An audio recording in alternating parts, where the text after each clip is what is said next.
Hey everyone, it's the Angry Honey Badger, and we are taking a look at another champion build video today, playing Sivir in the bottom lane as our AD carry. I like to go bottom with her, obviously, because that's kind of the, the meta, the bottom AD carry with your support, and I'm bottom down here with Soraka, and she is my personal favorite pick to take Sivir with in bot lane for a few reasons. Because of at the start of the game, you can get off a lot of damage because of a lot of the poke you have with Sivir, mostly because of her Q ability, which is her boomerang blade. Here now we have Mundo coming in from behind us. We see this coming. He luckily misses his cleaver quite badly. I'm going to throw a boomerang blade back to try to do some damage. Luckily, our jungler is down here with us, who is Hoyt playing as... what we got? Cho. He's going to pick up a kill on the Mundo. I'm going to keep moving in here. I still have my heal up. I'm going to try to get rid of this Corki. And then I use my heal and get rid of this Nidalee as well. So I pick up a couple kills.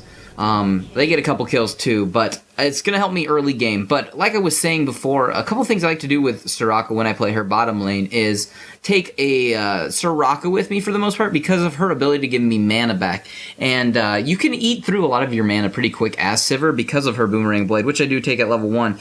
It does a lot of damage, especially since that is the first thing you should be maxing out. So I max out first, and you're going to do lots of damage. You'll see me poking them with it occasionally, and it's going to take a lot of their health because it deals damage going through them and damage on the way back. So just something to pay attention to. That's going to be your first ability. Now, as for the very first item I go with, if I do get my support with me bot lane, I will usually start with a Doran's Blade to get that increased damage on my Boomerang Blade and just on all my basic attacks.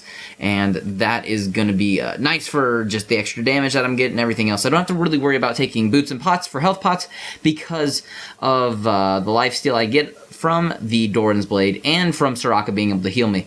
Also, don't really have to worry about the attacks or the movement speed as much because of my passive being Fleet of Foot. Basically, you gain 50 move speed for 2 seconds when you basically attack an enemy champion, I believe. So you can kind of get passive movement speed when you do attack, which is very good. So you can kind of speed yourself up that way a little bit. So it's kind of an interesting passive, and it works well when you're fighting and chasing. So something to remember about her. Like I was saying, my Boomerang Blade is the very first thing I'm going to be maxing out. I did not go back at after that fight. I decided to keep farming to try to get ahead of them, which I am, and you can see I keep poking them down. It's doing a lot. I'm going to go back to base now because I have about 2,200 gold, and going to be able to purchase a few items now, which is going to be very good. Back at base, I'm going to pick up a BF sword and boots. I'm going to just hold on to that extra 250 gold for now. That BF sword is definitely going to make my Boomerang Blade and my standard attacks hurt a lot more, and then that boot is going to start to give me that move speed. That's going to be nice, especially if Mundo comes back down to gank. And just to kind of be around in lane and do the damage I need to. I'm going to keep farming up, obviously, too, while I'm down here, and keep poking them. You can see Corki's taking lots of damage, and the support Nidalee's taking damage when I can. Typically, around level 4 or 5, I will take her spell shield. Now, if you do not have a support with you that can give you mana, such as Soraka, or if they don't take a mana manipulator, then one thing you can try to do is with your E ability, which is your spell shield, it does block incoming spells from enemies, and it will give you 150 mana back. So you can pop it up to almost, avoid their attacks. You can pop it up on purpose and get some free mana back. Just walk into their abilities if you can kind of bait it out. Now, it's kind of tricky, but you can get used to it. Now, here we have Mundo showing back up. I'm going to probably toss a Boomerang Blade back, try to do some damage I can to him. We got Nidalee here too. Soraka's not going to be able to get away from this. She's going to die. I'm going to try to fight here best I can. I'm going to pick up a kill on this Nidalee real quick with that Boomerang Blade going out, but I'm not going to be able to get away from Corki and Mundo now. So I'm going to die, unfortunately, but I did pick up another kill at least, so that will help me when I'm back at base.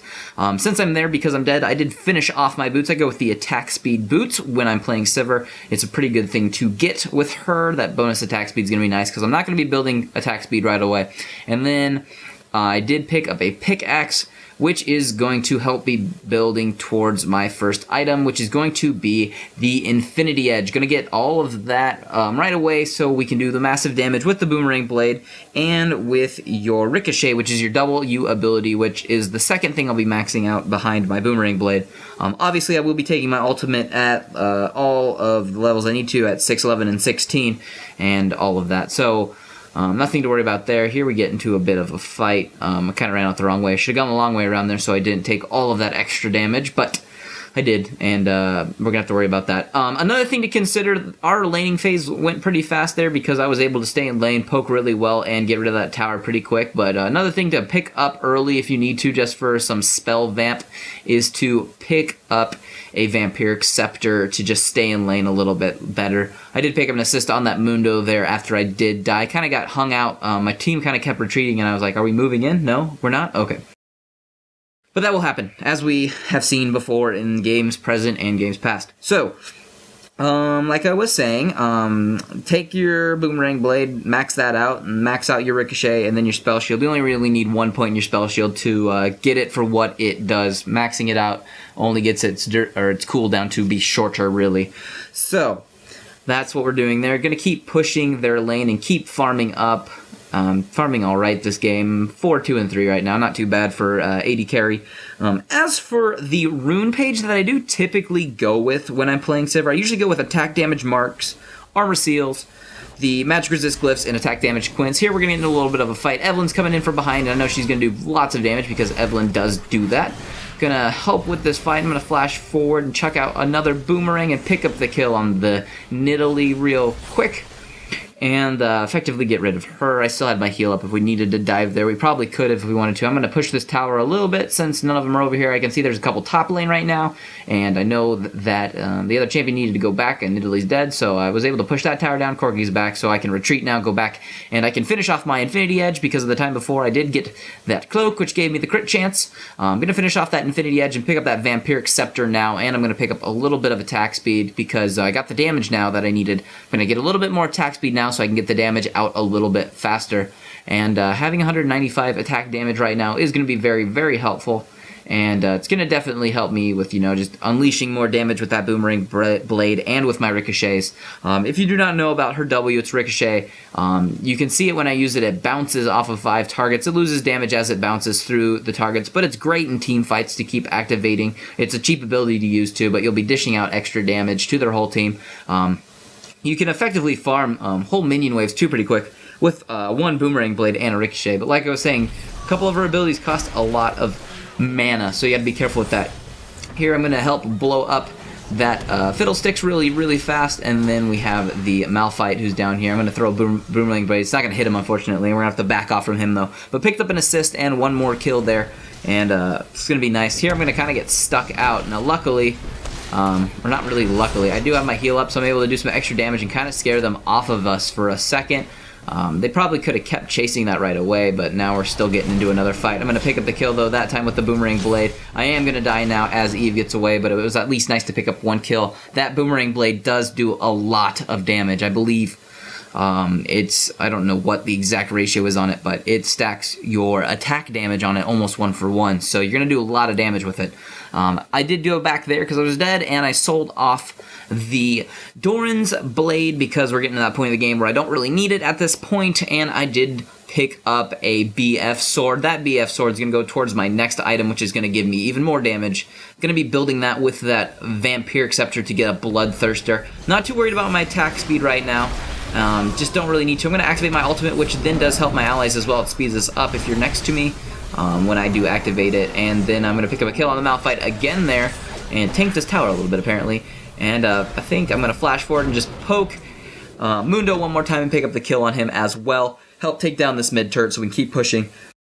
This is going to be a pretty fast game for the most part. I'm doing pretty well at getting those kills, and we're doing pretty good all over the board for the most part, really. I'm 9, 3, and 6 right now, and we're going to be able to push quite well, especially as a team there. and keep doing what we need to do to get this game towards the victory. I'm going to finish off that Vampiric Scepter and that BF Sword into that Bloodthirster. I did pick up a little bit more crit chance there. Going to be building my Zeal now to help me with move speed, crit chance, and attack speed. All good things to have as an AD carry. A couple things I do like about Sivir is she doesn't get played too often, or at least I don't notice her getting played so often. I think she is really, really fun to play, actually. I think her Boomerang Blade is very satisfying, and it's got a really nice range on it. You can, like, last hit people when they go back under their towers with it, because it's got really long range on it, so it's really fun to throw through whole teams and just do some decent damage to them. And then she's pretty good, too, in a 1v1 if you're chasing because of her passive, being able to keep up with them when you're using your standard attack. So just some things to consider with Sivir. She can be kind of fun. Worth a shot, I'd say, if you've never played her. Give her a shot. She's pretty fun. And all of that good stuff. And we're going to get into a little bit of a fight here. I do get slowed by the Mundo. We do have Pantheon coming in. I'm going to now use my Boomerang Blade. He's going to jump out and stun the Nidalee. I'm going to be able to just keep doing what I can damage-wise. And I killed the Nidalee, actually. Surprisingly, I didn't think I killed her. But pick up a couple assists, though. Our team was able to sneak in from behind there and help finish up that fight. We're going to be able to take this tower out pretty quick. And then I think we'll move on to this inhibitor and try to get rid of this as well.